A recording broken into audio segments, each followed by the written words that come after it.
teman bicara, kembali lagi bersama kami bertiga di Bicara YouTube Channel. Aduh, ini gue kayak orang gila sendiri. Udah mana pakai baju hijau ngejreng kan, kepribadiannya juga ngejreng. Baik teman bicara, kembali lagi bersama kami bertiga. Ada Bangkit, Edi, Fahri. Kami pada episode kali ini akan membahas sambil memperingati Hari AIDS sedunia.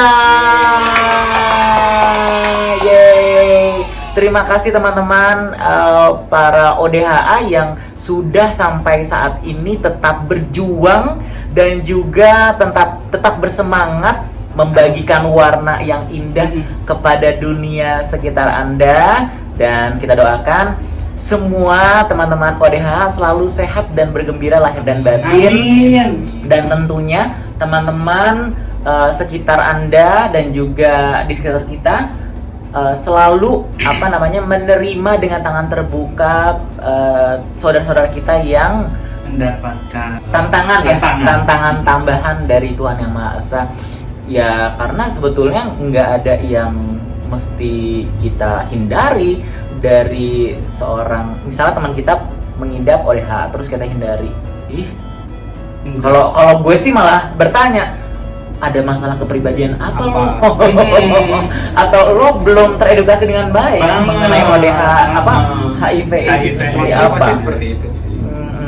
Nah, pada episode kali ini kita yang pasti akan ngebahas sedikit tentang HIV dan AIDS, sedikit pengetahuan tentang hal itu. Dan sebelum kita masuk ke topik pembicaraan yang kita bakal bahas di Bicara YouTube channel ini, Bangkit mau tanya dulu kepada Fahri dan Fedi, apakah kalian pernah melakukan tes HIV atau HIV?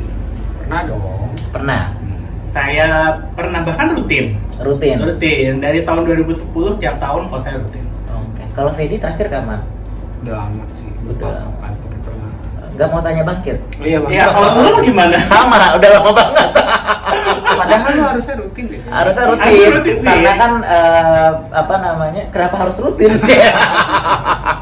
Ya, gak menampik lah. Gak Maksudnya menampik. kan sebetulnya tes HIV atau tes VCT ini kan juga bukan cuman orang yang beresiko aja, tapi setiap orang kalau menurut gue harus melakukan ini gitu. Nah, gue tuh kayak nge-search di online e-commerce yang kesehatan, mahal-mahal habisnya. Jadi gue kayak jarang gitu. Berapaan, Kak? Kayak ada yang sejuta kalau yang yang detail banget gitu. Di beberapa rumah sakit gratis kok. Oh, gratis ya? Ini mungkin di mana aja? Viewers, ini salah satunya ada salah satu tempat namanya Ruang Carlo di Rumah Sakit Carolus. Di situ kalian bisa mendapatkan fasilitas tes VCT gitu. Nah, itu memang sudah siapa aja bisa dan benar-benar gratis tes gitu. Oh, oke. Wah, kalau begitu boleh tuh rutin tes HIV di situ. Iya. Boleh sebulan sekali nggak sih? Kok doyan? Itu ngapain gitu? 6 bulan sekali kali ya? 6 bulan sekali. Oke. Kalau mungkin menyadari sendiri tentang tindakan kita kali ya, kalau menurut gue. Kalau gue sih menyadari karena kan kalau dulu kan memang sempat atau pernah maksudnya jadi anak malam yang keluar malam pulang pagi. Ya udah, jadi gue menyadari karena pergaulan gue mempertinggi resiko gue akan terjangkitnya suatu penyakit, gue rutin tes VCT waktu itu. Sampai sekarang pun masih setahun sekali. Cuman terakhir itu kalau gue tahun 2020 itu terakhir kali. Sampai sekarang ini belum lagi sih, karena memang dari 2000 kan pandemi ya, nggak kemana-mana juga, mostly di rumah, nggak ngapa-ngapain. Oke. Baik. Oh, berarti nanti di Ruang Carlo itu di rumah sakit San Carolus itu gratis ternyata. Gratis. Terus ada yang berbayar juga nggak sih yang memang affordable? Ada kalau yang berbayar di beberapa rumah sakit, seperti di rumah sakit Darmais itu juga berbayar, tapi itu juga affordable kok, di bawah 200.000. Oh, di bawah 200.000? Sama yang kayak yang lo bilang tadi di Angsa Merah. Oh, Angsa Merah. Itu di Angsa Merah, klinik Angsa Merah. Itu biayanya sekitar kurang lebih 300 ribuan something. Oh, murah. Dan di situ kita enak banget, kita bisa mendapatkan konseling yang benar-benar nyaman, yang benar-benar bisa membuka pikiran kita sehingga kita juga tenang. Apapun hasilnya, entah itu kita hasilnya reaktif ataupun non reaktif, kita pasti diberikan konseling yang menenangkan hati. Yang menenangkan hati. Itu yang Nyaman paling banget penting, pokoknya ya. tempatnya, itu tempat langganan gue sih. Yang paling penting itu ya menenangkan hati ya, karena kalau misalnya faktor psikologis itu kan sangat-sangat berperan penting Sangat-sangat berperan terhadap penting. kesehatan kita ya. Hmm. Jadi kalau misalnya di suggestnya atau di counselnya itu bikin kita takut dan sebagainya, jadi malah mengecilkan imun ya. Iya, gitu. Oke, nah kalau dari lingkungan kalian sendiri ada yang mengidap HIV atau teman-teman dekat atau keluarga atau saudara gitu, dan seperti apa tuh kalian berinteraksi seperti dengan mereka yang mengidap HIV? Freddy dulu Dan mungkin. AIDS. Kalau Ada. saya mungkin panjang nanti. Iya. Gue ada sih, keluarga nggak ada sih kayaknya. Tapi kalau temen ada yang gue tahu. Terus how you interact with him or her? Biasa aja sih. Biasa aja Biasa kayak aja. kayak Gua ya udah treatnya sih kayak, gitu. kayak nggak ada apa-apa. Maksudnya ya udah. Ya memang dia ada ibaratnya ada sesuatu hal yang serius yang terjadi di tubuhnya gitu. Tapi tidak membuat dia menjadi manusia yang berbeda gitu ya kan. Jadi ya gue treatnya tetap Si A dan B yang sama gitu ya. Iya. Kalau Fahri sendiri?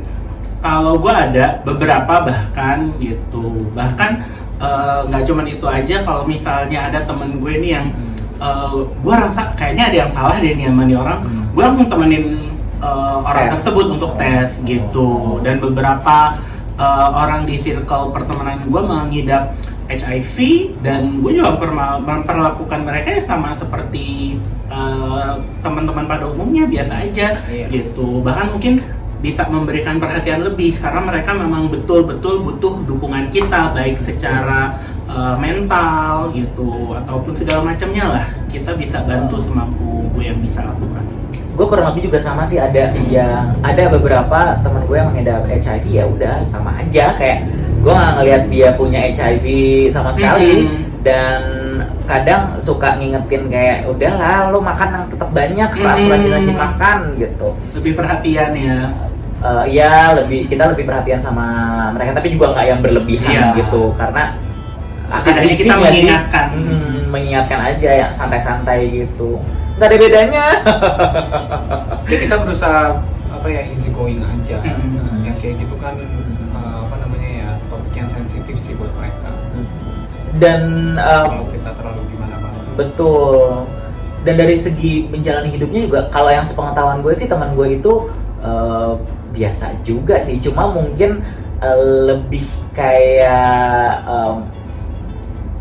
kalau misalnya ada kesempatan untuk sendiri lebih banyak, mereka tuh akan cenderung overthinkingnya lebih gitu. Iya. Overthinkingnya lebih, itu sih yang dia ceritain, karena dia kebetulan juga sendiri ya, tinggal di Jakarta. Dan gue sama dia lumayan regularly, kayak tiap bulan ketemu gitu. Jadi, dan ada di grup online chat juga, jadi sebisa mungkin tidak membuat dia kesepian atau sedih banget Kesepian, gitu ya. kita ada lah buat dia. Dari segi menjalani hidupnya juga nggak ada yang beda sih, cuma memang dia minum obat setiap harinya, Nggak boleh putus. yang Nggak nggak boleh boleh putus. putus, karena nanti katanya dari ulang lagi ya, dari awal lagi kayak gitu sih untuk jaga imun atau CD4-nya. Kalau lo, Vet, temen lo yang pengidap HIV, bagaimana cara jalani hidupnya? Normal banget. Malah dia sehat, nge-gym apa segala macam. Kayak nggak kelihatan dia pengidap HIV. Kayak orang sehat pada umumnya aja gitu ya. Cuman sama kayak temen lu tadi, itu ada obat yang memang harus dikonsum tiap hari, nggak boleh putus, nggak boleh lupa. Tapi overall secara menjalani hidup sih sama aja kayak kita dia ngantor seperti biasa apa segala macem. Terus dia aktif olahraga juga gitu. Jadi ya udah. Kalau Sama aja. temen lo, Dek? Ya, jadi karena ada beberapa ya, kurang lebih gue kenal ada 7 orang lah teman di beberapa circle pergaulan gue yang menderita HIV atau yang mengidap HIV, dan beberapa 3 diantaranya udah meninggal, Sudah kembali ya. udah mendapatkan tempat yang terbaik lah gitu. Sisanya ini ya biasa aja sih menjalani hidup, juga sehat-sehat aja, juga seperti orang sehat pada umumnya. Cuma ada satu mungkin yang dia ini mendapatkan diskriminasi dari keluarganya gitu. Jadi ada salah satu temen gue ini, dia tuh perempuan, dia tuh teridap HIV itu dari suaminya. Entah itu suaminya, entah itu pemakai atau jajan atau gimana, yang jelas dia akhirnya ikut terjangkit penyakit tersebut. Kemudian dia hamil dan anaknya pun yang baru lahir juga teridentifikasi positif reaktif. Oh my god. Tapi Dan kalau untuk dede bayinya itu dia ada ada pengobatan yang treatment rutin. khususnya, ada treatment khususnya. Cuma mungkin yang kesian ini dari dia yang jadi si perempuan ini nih, temen gue ini yang perempuan. Jadi tuh seolah-olah dia yang disalahkan sama keluarga suaminya gitu. Oh, malah disalahkan. Iya, padahal sih itu dari suaminya, karena gue tahu banget ini temen gue ini gak pernah ngapa-ngapain gitu. I see. Jadi diskriminasi ini sih yang kadang gue ngelihatnya, aduh kok orang-orang semiskin ini sih edukasinya. Nah itu tuh tanggapan lo kayak gimana tuh pas banyak ternyata masih di sekeliling beliau yang malah bukannya mendukung, malah diskriminasi, apalagi keluarga sendiri kan itu circle utama. Iya, harusnya pertama dan yang paling utama harusnya ya. kalau keluarga itu yang mendukung, tapi ini malah yang kayaknya mendiskriminasi, mengesampingkan, mengucilkan. Gue sangat menyayangkan sih adanya hal seperti ini, karena bagaimanapun siapapun yang terjangkit HIV, entah itu dari pergaulannya atau mungkin karena ketidaksengajaan, itu mereka adalah korban. Gitu. Dan korban itu harus kita rangkul, harus kita dukung, harus kita beri yang namanya perhatian gitu. Nggak bisa yang namanya kita kucilkan, karena itu akan membuat dia malah semakin down gitu, atau mungkin bahkan membuat dia mencari pelarian yang akhirnya malah membuat dia terjerumus ke pergaulan yang lebih gak benar lagi. Iya, gitu. ngerinya makin depresi Betul. malah suicide kan, atau bunuh diri kan, kayak ya turut andil juga dong berarti Iya. mereka orang itu yang mendiskriminasi, yang pada akhirnya menjadi penyebab depresi si pengidap HIV atau ODHA, terus pada akhirnya memutuskan jalan yang pintas gitu dan tidak dianjurkan, yaitu bunuh diri. Sama aja kasus pembunuhan dong ya. Gue sih alhamdulillah si teman gue ini yang pengidap HIV nggak ada yang mendiskriminasi dia sih, entah dia sudah open atau belum ya, tapi yang pasti gue udah tahu, gue sebagai circle-nya ya gue akan support dia atau menyemangati dia setiap ketemu gitu kalau dia butuh disupport. Dan kalau tanggapan gue dengan orang-orang yang masih berpikiran negatif dan malah cenderung mendiskriminasi secara personal, sangat-sangat teramat disayangkan banget gitu ya, karena itu memang kadang pemicunya ada yang karena beliau Karena kesalahan sendiri. Iya, kesalahan sendiri, kurang aman pada faktor mungkin pergaulan dan juga penjaga kebersihan dan sebagainya. Tapi kan di balik itu semua kita nggak boleh punya intensi untuk menghakimi orang tersebut. Siapa kita kan manusia biasa yang mungkin saja gampang banget untuk dikasih cobaan juga yang sama mungkin. Jadi sangat disayangkan orang-orang yang berbuat seperti layaknya dia itu Tuhan, yang pada akhirnya menghakimi, menjauhi, mendiskriminasi. Wah, itu kacau sih. Iya, itu kacau banget sih. Karena kalau menurut gue itu kembali lagi karena edukasinya itu di masyarakat kurang banget sih untuk edukasi HIV/AIDS ini. Dan penting banget ya kalau kita nih, bagi teman-teman yang mungkin lebih sadar, lebih dewasa dan lebih bijaksana dalam menanggapi para teman-teman yang mengidap ODHA, ya kita tularin deh tuh edukasi sedikit lah ke orang-orang yang masih memperlakukan pengidap ODH dengan diskriminatif gitu ya. Jadi kita tularkan deh tuh virus-virus positif ke orang-orang yang masih berpikiran sempit. Sorry nih gue bilang bisa bilang orang-orang yang mendiskriminasi itu orang-orang yang berpikiran sempit banget, karena siapa lo gitu berhak untuk menghakimi orang yang sudah mengidap HIV. Harusnya sebagai manusia yang baik dan beragama tentunya mendukung, membimbing, memberikan masukan, memberikan semangat, betul, memberikan semangat, harusnya kayak gitu. Bukan malah menjatuhkan semangat orang tersebut, yang pada akhirnya hati-hati loh kalau misalnya jatuhin semangat orang bisa memicu orang tersebut depresi dan akhirnya mungkin amit-amitnya bundir gitu atau bunuh diri. Tanggung jawab kita di akhirat nanti. Secara tidak langsung itu kita membunuh dia dari dalam. Iya, ya karena minimnya edukasi tadi di masyarakat gitu. Jadi hal-hal yang kayak gini masih dianggap tabu, sangat tabu sekali gitu. Karena masyarakat kan saking sempitnya pemikirannya itu banyak yang berpikir, oh dia kena HIV berarti dia beneran mati, katanya begitu. Enggak, dia berdosa. Enggak. Kalau kita deket-deket dia kita ketularan. Iya. Enggak. Kalau kita satu ruangan sama dia kita juga. Enggak banget gitu.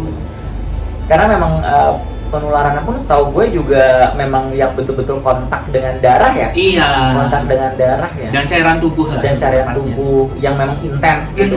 Dan nggak mesti juga. Kadang kalau misalnya si pengidap HIV itu atau ODH itu sangat rutin meminum obat dan CD4-nya sangat tinggi, itu bisa dibilang tidak berpotensi untuk menularkan ya. Potensinya rendah. Iya. Lebih rendah ya. Jauh lebih rendah. Gitu. Jadi jangan justru dijauhi. Kita harus dukung, harus dirangkul supaya tetap semangat menjalani hidup. Gitu, pemirsa. Pemirsa. Jadi itu PR kita sih sebagai orang yang mungkin lebih paham dan lebih mengerti, atau mungkin ada teman-teman di luar sana mungkin yang berprofesi sebagai tenaga kesehatan, itu juga bisa ikut membantu nih mengedukasi orang-orang di sekitarnya tentang HIV itu apa sih. Betul. Gitu. Terus gak semua orang yang HIV itu kena penyakit AIDS, enggak gitu, karena HIV dan AIDS itu adalah dua hal yang berbeda. Tapi ya balik lagi, mau itu pengidap HIV, teman kita atau saudara kita atau AIDS, tidak boleh mendiskriminasi. Sebel. Karena kasihan loh kalau kita banyak dengar cerita di luar sana itu sangat-sangat memprihatinkan diskriminasi yang didapat dari penderita HIV ini gitu. Bahkan ada juga yang karena bosnya tahu nih dia HIV akhirnya dipecat dari pekerjaannya. Itu kan aneh ya, pemikiran kayak gitu itu ya. Maksudnya dia nggak beresiko apa-apa terhadap pekerjaannya. Justru yang beresiko adalah penyakit hati yang suka korupsi gitu ya, atau suka memfitnah, itu tuh yang berbahaya. Yang harus kita jewer dulu nih ya nggak sih? Iya. Orang tuh kadang suka banget tertipu dengan hal-hal fisik gitu ya, padahal hal-hal non fisik yang lebih bisa kita pahami dan sadari bahwa itu yang lebih krusial gitu ya. Nah, oke. Sebelum kita tutup video episode memperingati Hari AIDS ini, ada pesan semangat nggak untuk para teman-teman yang mengidap HIV atau AIDS? Faris, silakan. Kalau dari gue sama kalian kok gitu. Maksudnya kalian yang mengidap HIV ataupun AIDS di luar sana tetap semangat untuk menjalani hidup. Itu bukan berarti hidup kalian berakhir kok, enggak sama sekali gitu. Kalian tetap bisa menjalani hidup normal layaknya orang sehat gitu. Dan juga kalian juga harus bisa mencari tempat ya yang betul-betul lingkungannya itu atau circle-nya itu mengerti kondisi kalian. Kalau memang sekiranya ada yang tidak mendukung atau malah membuat kalian semakin down, gak usah didengerin, lebih baik tinggalin. Iya, gitu. tinggalin aja. Atau enggak edukasi aja. Ya, edukasi aja. Bawa ke dokter biar dokter yang jelasin. Iya.